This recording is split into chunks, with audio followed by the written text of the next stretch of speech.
제가 일단 새띠를 골랐어요. 근데 내년에 신축년하고 합이 안 들어가. 부딪히고 깨지고 하는 격이거든요. 돌다리도 두들겨보고 가라 그랬잖아. 두들기면서 가는 거예요. 비켜갈 거 비켜갈 수 있으라고 말씀드리는 거예요.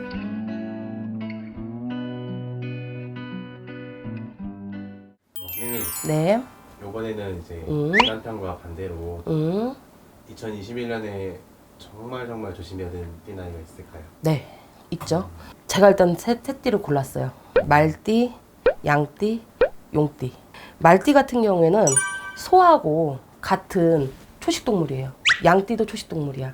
근데 내년에 신축년하고 합이 안 들어가. 합이 안 들다 보니까 부딪히는 형국이야. 부딪히고 깨지고 하는 격이거든요. 그래서 제가 또 이것도 기도해서 받아봤어요. 말씀해 드릴게요. 31살 경호생 같은 경우에는 가족의 불화나 근심걱정거리가 좀 많이 생기신다고 하세요. 그러면서 구설과 망신으로 인해서 힘들 수 있고 내 입 좀 단속해라. 이런 것들. 그래서 회사나 사업장이나 영업장에서 조금 구설이 있을 수 있으니까 조금 조심하셨으면 좋겠고, 무호생 말띠 같은 경우는 함부로 투자하지 말래요. 왜냐면은 손재가 있기 때문에 그냥 그 자리에 가만히 있어라. 그래야지 중간은 간다라는 소리가 나오고요. 병호생 같은 경우에는 나이와 상관없이 피본대요. 관제 구술로 인해서 많이 힘들다고 하시거든요. 각종 사고나 사기, 유혹, 질병들로 인해서 많은 아픔을 좀 겪고 인간들 많이 믿지 말라고 하세요.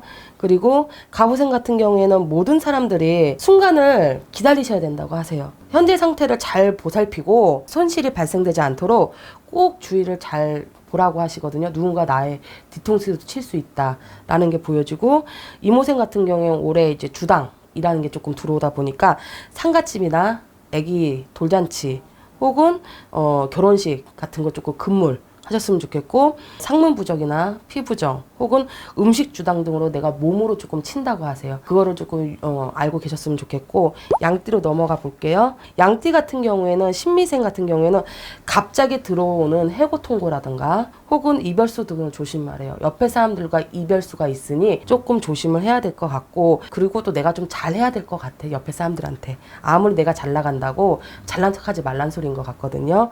그리고 김희생 같은 경우에는 사사건건 시비가 들어온대요. 내가 아무리 좋은 말을 하건 나쁜 말을 하건 사람들이 내가 눈에 이뻐 보이지가 않는가 봐. 그래서 마음이 다칠 일이 있으니까 좀 조심 좀 하라고 하시거든요. 그리고 또 이제 정미생 같은 경우에는 지금 이 순간에 나를 지키래요. 왜? 내가 또 시비와 구설로 인해서 힘들 경우가 생기거든. 그만큼 고통받고 관제 구설까지 혹은 명예훼손 이런 것들로 인해서 좀 힘들다고 하시거든요. 좀 조심하셨으면 좋겠고, 을미생 같은 경우에는 나아지는 것 같으면서도 그 자리래요. 그냥 그 자리에도 숨 쉬고 있는 게 좋다라고 해요. 조용히 넘어가는 게 오히려 낫다라고 보여지고, 그리고 개미생 같은 경우에는 운이 너무 하락세야. 너무 하락세다 보니까 아파. 몸도 마음도 다 지쳤다 그래. 그러니까 조용히 넘어가는 게 맞는 것 같아. 그리고 용띠 같은 경우에는, 경진생 같은 경우에는 내년에는 정신적으로 조금 아플 수 있대. 내 자아가 제대로 형성되지 않아서 많이 아플 수 있다라고 하거든. 그래서 마음을 굳건히 하고 자존감을 조금 내세우라고 하네요. 무병이래요. 이름 모를 병이 조금 온다고, 좀 힘들어 한다고 하니까 항상 조심하셨으면 좋겠고, 무진생 같은 경우에는 내 실수로 인해서 큰 화를 겪는다고 해요. 큰 화를 겪는다는 게 내 말 한마디에 내 부서 혹은 직장에서 왕따 당할 수 있으니 조심해라. 이런 소리가 나오고요. 병지생 같은 경우에는 남 탓하지 말래요. 핑계대지 말래. 내 판단 미쓰고 과감히 잘못을 인정하면은 그 시간도 흘러간다고 해요. 갑신생 같은 경우에는 그냥 산대. 그냥 살아야지 뭐 어떡해. 조용히 살아야지 조용히 흘러간대. 시간이 약이라는 소리가 나오고, 그리고 임신생 같은 경우에는 사고수나 그런 것들, 손재, 사기, 이별 같은 것들이 조금 들어온다고 하거든요. 누군가가 내 등 뒤에 칼을 꽂는다 그래. 그래서 항상 조심하셨으면 좋겠고, 혹은 진짜로 늦은 밤에 안 돌아다니셨으면 좋겠어. 남자가 됐든 여자가 됐든. 경진생 같은 경우에는 베풀을 해요. 왜? 자식들 때문에 집안에 조금 금이 간대. 그래서 줄 거 있으면 그냥 주세요. 갖고 있지 마세요. 어차피 그분들 자식들이 효도할 거예요. 효도할 거니까 꾹 쥐고서 안 주지 말고 그냥 줘버리세요. 그거 주면 그거 더 크게 될 거니까 주시라고 하시네요. 네, 이렇게 새띠 말씀드렸어요. 선생님, 근데 용띠 같은 경우에는 지난번 마지막 부분에 그래도 대박날 수 있다.